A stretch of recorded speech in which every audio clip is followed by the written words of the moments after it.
Bismillahirrahmanirrahim. Assalamualaikum warahmatullahi wabarakatuh. Innal hamdalillah nahmaduhu wa nasta'inuhu wa nastaghfiruh wa na'udzubillahi min syururi anfusina wa min sayyiati a'malina. May yahdihillahu fala mudhillalah wa may yudlil fala hadiyalah. Asyhadu an la ilaha illallah wahdahu la syarikalah wa asyhadu anna Muhammadan abduhu wa rasuluhu alladzi la nabiyya wa la rasula ba'dah.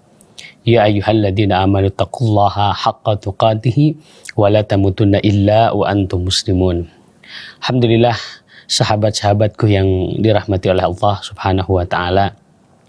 Tidak ada kalimat yang paling indah dari permulaan dari kehidupan kita kecuali pujian kita kehadirat Allah Subhanahu wa taala, yang mana beliau adalah telah memberikan kepada kita berbagai nikmat curahan rahmatnya yang senantiasa menghiasi diri kita hingga hari ini. Mudah-mudahan Allah Subhanahu wa taala tetap memberikan kita rahmatnya, hidayahnya, dan taufiknya sehingga kita menapaki jalan yang diridhai oleh Allah Subhanahu wa taala. Begitu juga salawat berserta salam semoga tetap tercurah limpahkan kepada panutan alam Nabi kita Muhammad sallallahu alaihi wasallam. Beliaulah suri tauladan kita, beliaulah penerjemah Al-Quran dalam kehidupan sehari-hari, sehingga kita bisa meneladani kehidupannya dengan meniru baik akidahnya, akhlaknya maupun kehidupan hal lainnya. Begitu juga para keluarganya, para sahabatnya, juga orang-orang mengikuti jejak langkahnya dengan baik dan benar. Mudah-mudahan kita yang berupaya untuk mengikuti jejak langkah mereka, dan kita juga termasuk umat beliau yang kelak pada hari kiamat Allah Subhanahu wa taala memberikan kepada kita izinnya kepada Rasul untuk memberikan syafaat kepada kita. Amin ya Allah ya rabbal alamin. Sahabatku yang dirahmati oleh Allah Subhanahu wa taala, pada kaidah yang lalu, pada kaidah yang ketiga, kita membahas tentang kaidah yang menjadi interaksi sosial antara kita dengan yang lainnya, yaitu wala tansawul fadla bainakum. Janganlah lupa kebaikan antara sesama kita. Tentunya semua orang pasti memiliki jasa-jasa, maka jangan sekali-kali kita lupakan mereka agar kehidupan kita tetap harmonis dengan mereka. Adapun pada kesempatan yang berbahagia ini kita masuk kepada kaidah yang keempat, yaitu manusia adalah saksi atas dirinya. Hal ini diambil dari sebuah ayat Al-Quran surah Al-Qiyamah ayat 14 sampai 15. Allah Subhanahu wa taala berfirman, balil insanu ala nafsihi basirah walau alqa ma'adhirah. Bahkan manusia itu menjadi saksi atas dirinya sendiri meskipun ia mengemukakan alasan-alasannya. Sahabat-sahabatku yang dirahmati oleh Allah Subhanahu wa taala, ini adalah kaidah interaksi jiwa. Interaksi dengan jiwa, dan salah satu sarana untuk mengobati penyakit-penyakit yang ada pada jiwa kita. Dalam satu waktu yang sama, ia juga merupakan jalan anak tangga untuk menaiki jalan tingkat penyucian diri. Oleh karenanya Allah Subhanahu wa taala bersumpah sebanyak 11 kali dalam surah Asy-Syams dengan makna yang agung. Kemudian Allah Subhanahu wa taala menutupinya berfirman, qad aflaha man tazakka. Sesungguhnya beruntunglah orang yang membersihkan diri. Sahabatku yang dirahmati oleh Allah Subhanahu wa taala, manusia adalah saksi atas dirinya sendiri. Inilah kaidah yang kita akan bahas pada kesempatan yang berbahagia ini, yang tentunya kita dapatkan dalam Al-Quran surah Al-Qiyamah ayat 14 sampai 15. Lalu apa makna daripada kaidah ini? Secara ringkas, sahabat-sahabatku yang dirahmati oleh Allah Subhanahu wa taala, bahwa manusia walaupun ia berusaha membela dengan sengit perbuatan-perbuatan dan perkataan-perkataan yang ia sendiri mengetahui kebatilannya, mengetahui kesalahannya, mengetahui ketidakjujurannya, dan ia beralasan dengan berbagai alasan untuk dirinya sendiri, tapi ia sangat mengetahui apa yang ia katakan, apa ia lakukan, apa yang ia ucapkan. Walaupun ia berusaha untuk menutupinya, berbagai aib dirinya dengan berbagai macam alasan di hadapan manusia atau mengeluarkan berbagai alasan, maka tidak ada yang lebih bisa menyaksikan dan mengetahui tentang hal itu kecuali diri kita sendiri. Balil insanu ala nafsihi basirah, bahkan manusia itu menjadi saksi atas dirinya sendiri. Jadi apa yang bisa diketahui dari diri kita pasti akan diketahui. Oleh karenanya di dalam ayat ini renungkan sahabat-sahabatku yang dirahmati oleh Allah Subhanahu wa taala, ungkapan katanya adalah basirah. Ya, basirah menjadi saksi, maka bukan dengan kata yang lain ya, tapi basirah. Artinya apa? Hujjah yang nyata. Sehingga kita menjadi saksi terhadap diri kita itu, saksi yang nyata, saksi yang jelas, tidak samar lagi. Yang tahu terhadap diri kita siapa? Tentunya kita sendiri. Oleh karenanya dikatakan, engkau adalah hujjah yang melawan dirimu sendiri. Ketika kita berusaha untuk beralasan, untuk menutupi perkataan yang buruk, kemudian perbuatan yang buruk atau aib apapun, sejatinya kita mengetahui diri kita memiliki hal itu. Oleh karena itu, sahabat-sahabatku yang dirahmati oleh Allah Subhanahu wa taala, ini patut bagi kita renungkan. Lalu bagaimana kaidah ini perlu kita praktekkan dalam kehidupan sehari-hari mengenai kesaksian manusia terhadap dirinya. Di antara bentuk aplikasi ini, sahabat-sahabatku yang dirahmati oleh Allah Subhanahu wa taala, sebetulnya banyak medan aplikasi kaidah ini dalam kehidupan baik secara umum maupun khusus. Dalam kitab yang ditulis oleh Umar bin Abdullah Al-Muqbil, beliau menyebutkan beberapa contohnya ya untuk membentulkan perilaku dengan kaidah ini. Yang pertama, dalam metode interaksi dengan orang terhadap nas syariat. Lihat, terkadang banyak orang yang membaca nas-nas syariat, kemudian nas itu tidak sesuai dengan dirinya. Kemudian dia merasa marah dan merasa tidak suka atau menutupi nas syariat yang jelas hukumnya, yang jelas keharamannya, tetapi karena kita terlanjur tenang dengan kondisi yang ada, lalu kita menutupi nas syariat seolah-olah tidak mengharamkan perbuatan yang kita lakukan dan lain sebagainya. Ini banyak sekali sahabat-sahabatku yang dirahmati oleh Allah Subhanahu wa taala. Oleh karenanya, renungkanlah pada diri kita ketika mendapatkan syariat memerintahkan sesuatu atau melarang sesuatu, maka sejatinya kita harus menyerahkan diri kita kepada Allah Subhanahu wa ta'ala. Jangan merasa sakit hati, jangan merasa berat. Oleh karenanya, Imam Ibnul Qayyim rahimahullah pernah mengatakan betapa banyak orang yang marah karena mendapatkan dalil-dalil dari Al-Quran atau nas syariat yang bertentangan dengan hawa nafsu mereka. Dan padahal mereka tahu sendiri bahwa di dalam syariat itu terdapat manfaat-manfaat yang luar biasa, baik secara khusus terhadap dirinya ataupun secara umumnya kepada manusia, kebaikan-kebaikan yang seharusnya dilakukan dalam syariat Islam. Oleh karenanya Allah Subhanahu wa taala menyebutkan bahwa tidak ada gunanya seorang untuk menolak nas-nas syariat dalam hatinya ketika dia seorang mukmin. Maka ketahuilah Allah mensifatinya bahwa seorang mukmin dihadapkan dengan nas-nas syariat, walaupun dia bertentangan dengan hawa nafsunya, tetapi akan beriman dan menjalankannya. Allah menyebutkan fala wa rabbika la yu'minuna hatta yuhaqqimuka fima syajara bainahum thumma la yajidu fi anfusihim harajan mimma qadaita wa yusallimu taslima. Maka demi Tuhanmu, mereka pada hakikatnya tidak beriman hingga mereka menjadikan kamu hakim terhadap perkara yang mereka perselisihkan. Kemudian mereka tidak merasa dalam hati mereka suatu keberatan terhadap putusan yang kamu berikan dan mereka menerima dengan sepenuhnya. Subhanallah. Sahabat-sahabatku yang dirahmati oleh Allah Subhanahu wa taala, ini dia Seseorang mengetahui terhadap dirinya akan syariat yang Allah perintahkan, baik itu berupa kewajiban yang harus dilaksanakan atau dia suatu yang diharamkan yang harus ditinggalkan, maka manusia tahu akan hal itu dan ada dalil yang mengetahuinya untuk mewajibkan atau melarangnya, maka laksanakanlah syariat itu dengan sebaik-baiknya. Jauhilah larangan itu dengan sejauhnya. Itu menunjukkan kita adalah orang yang beriman. Balil insanu ala nafsihi basirah. Sesungguhnya manusia mengetahui terhadap dirinya sendiri.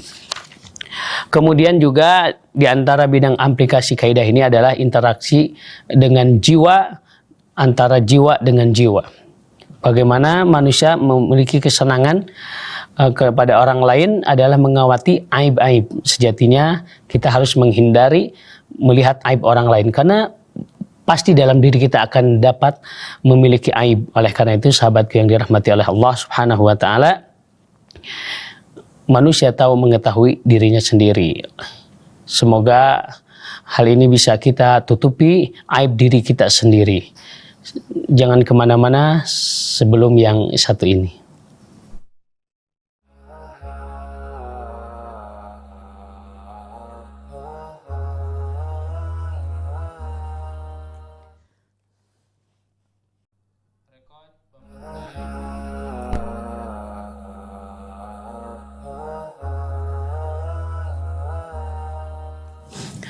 Sahabat-sahabatku yang dirahmati oleh Allah Subhanahu wa taala.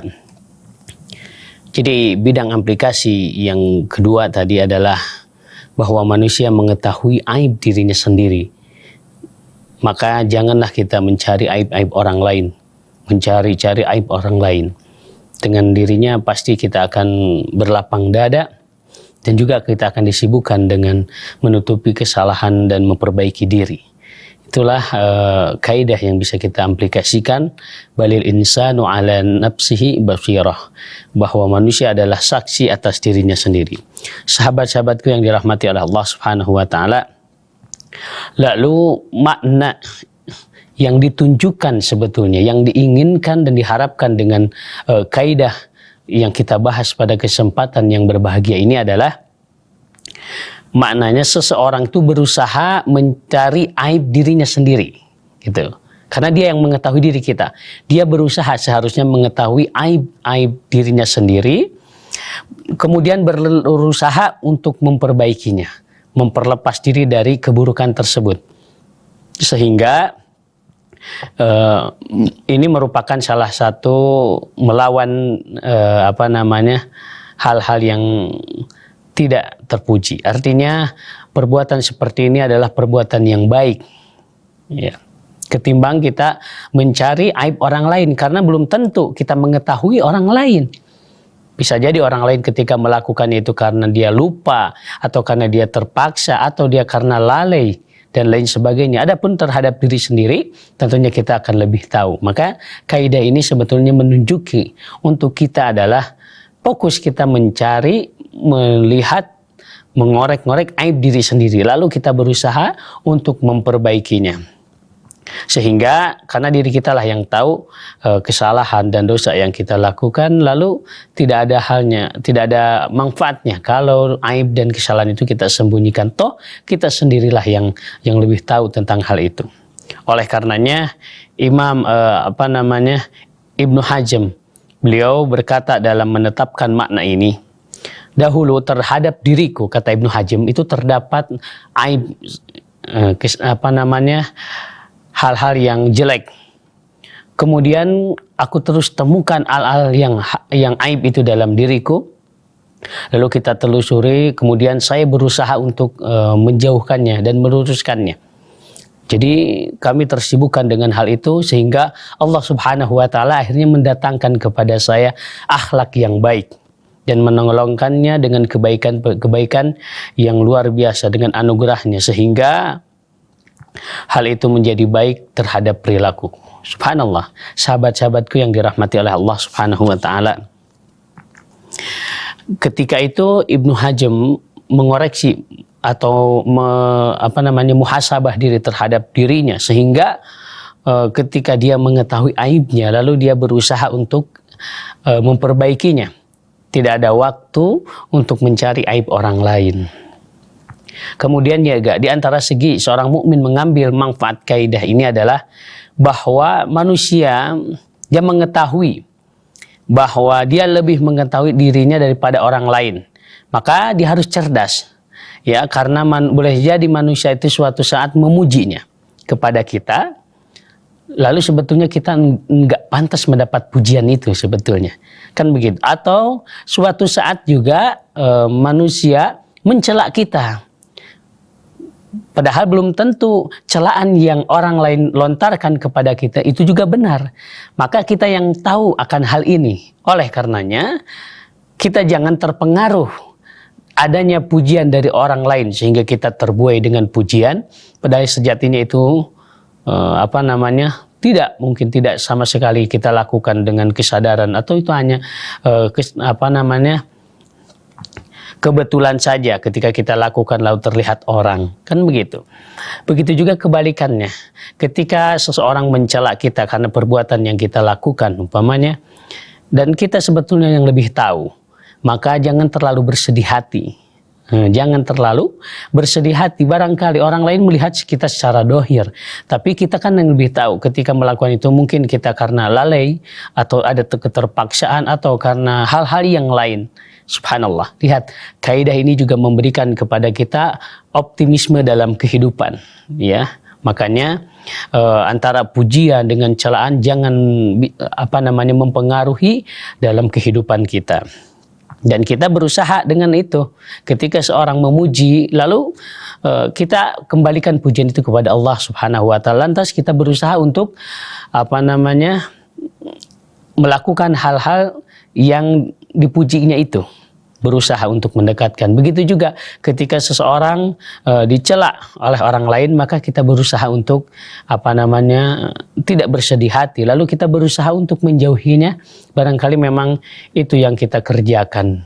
Sahabat-sahabatku yang dirahmati oleh Allah Subhanahu wa taala, yang lebih dari itu, aplikasi di bidang ini adalah, lihat, para nabi, para siddiqin dan orang-orang saleh, bagaimana mereka diberi taufik dengan memahami kaidah ini. Manusia adalah saksi atas dirinya.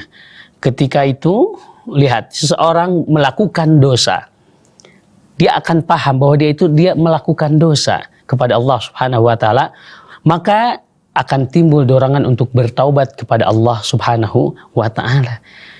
Para nabi kita terdahulu, orang-orang soleh, mencontohkan hal ini. Lihat, renungkanlah ke perkataan kedua nenek moyang kita, Nabi Adam alaihissalam dan juga Hawa, tatkala keduanya memakan sesuatu dari pohon yang terlarang.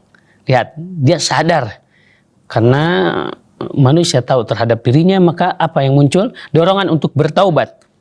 Allah mengabadikan di dalam surah Al-A'raf ayat 23, qala rabbana dhalamna anfusana wa illam taghfir lana wa tarhamna lanakunanna minal khasirin. Keduanya berkata, ya Tuhan kami telah menganiaya diri kami sendiri, dan jika Engkau tidak mengampuni kami dan memberikan rahmat kepada kami, niscaya pastilah kami orang-orang yang merugi. Subhanallah, lihat, mengakui dirinya sendiri telah menganiaya, telah mendoliminya sendiri. Itu adalah bukti pertanda bahwa diri kita adalah mengetahui lebih dekat, lebih cepat, lebih mengetahui daripada orang lain. Begitu juga, lihat, perhatikan perkataan Nabi Nuh alaihissalam tatkala Allah melarang beliau meminta kepada Allah sesuatu yang tidak diketahui alasannya. Maka ketika itu Nabi Nuh alaihissalam mengatakan, qala rabbi a'udzubika an as'alaka ma laysa li bihi ilmun wa illa taghfirli wa tarhamni akun minal khasirin. Lihat, Nabi Nuh berkata, ya Tuhanku, sesungguhnya aku berlindung kepadamu dari memohon kepadamu suatu yang tidak mengetahui hakikatnya, dan sekiranya Engkau tidak memberi ampun kepada aku dan tidak menaruh kasihan belas kasih kepadaku, niscaya aku akan termasuk orang-orang yang merugi. Subhanallah, lihat, Nabi Nuh alaihissalam tahu tentang dirinya ketika ditegur oleh Allah Subhanahu wa taala, meminta sesuatu yang tidak tahu hakikatnya. maka dia pun bertobat kepada Allah Subhanahu wa taala. Kemudian juga dilihat perkataan Nabi Musa alaihissalam sambil menyesal atas pembunuhan beliau kepada orang Kibti. Lihat, qala rabbi inni dhalamtu nafsi faghfirli faghfaralah innahu wal ghafurur rahim. Musa berkata, ya Tuhanku, sesungguhnya aku telah menganiaya diriku sendiri, karena itu ampunilah aku. Maka Allah mengampuninya. Sesungguhnya Allah dialah yang maha pengampun lagi maha penyayang. Sahabat-sahabat yang dirahmati oleh Allah Subhanahu wa taala, lihat contoh juga Nabi Musa alaihissalam, beliau memukul dengan tanpa sengaja karena ada pertikaian di antara dua belah pihak. Kemudian orang Kipti tadi meninggal, dan tentu Nabi Musa mengetahui terhadap dirinya sendiri bahwa dia telah melakukan kezaliman. Lihat, ketika Nabi Musa mengakui terhadap hal itu, maka terdorong untuk meminta ampun kepada Allah Subhanahu wa taala. Oleh karena itu, sahabat-sahabatku yang dirahmati oleh Allah Subhanahu wa taala, kaidah ini memberikan kepada kita dorongan sebetulnya. Kita tahu terhadap apa yang kita lakukan, apa yang kita ucapkan, apa yang kita niatkan, apa yang kita akan lakukan sebetulnya di masa-masa yang akan, apa yang kita rencanakan. Kita lebih mengetahui diri kita sendiri ketimbang orang lain. Oleh karenanya, sekiranya kalau itu hal-hal yang buruk, maka segeralah minta ampunan kepada Allah Subhanahu wa taala. Tetapi kebalikannya begitu juga, kalau itu hal yang baik, maka kita teruskan. Karena itu juga merupakan sebuah kebaikan yang terus kita kembangkan dan tumbuhkan. Dalam suatu rangkaian juga yang akhirnya adalah apa yang ditetapkan dalam Al-Quran. Kaum munafik juga mengakui dosa-dosa mereka. Lihat dalam Al-Quran, ya, tentang kaum munafik yang mengakui dosa-dosa mereka sehingga mereka selamat dan diterima tobat mereka. Lihat, Allah Subhanahu wa taala berfirman, wa akharuna tarafu binudubihim khalatu amalan shaliha wa akhara sayya asallahu ayyatuba alaihim innallaha ghafurur rahim. Dan ada pula orang lain yang mengakui dosa-dosa mereka. Mereka mencampur baurkan antara yang baik dengan pekerjaan yang buruk.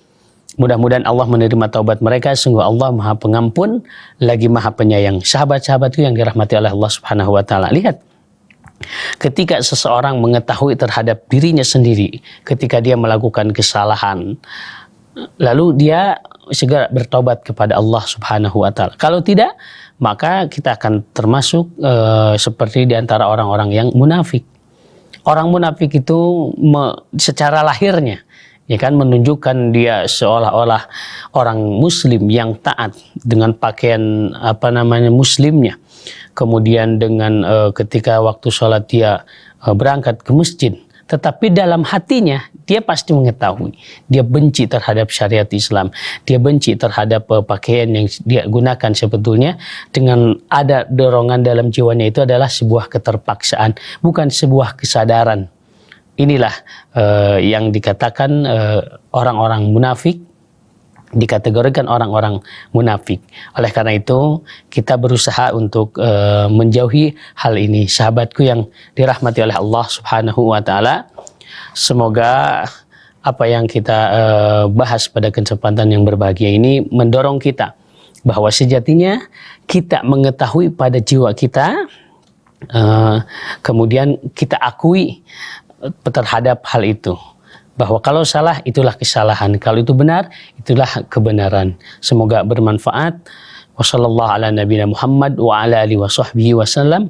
Wassalamualaikum warahmatullahi wabarakatuh.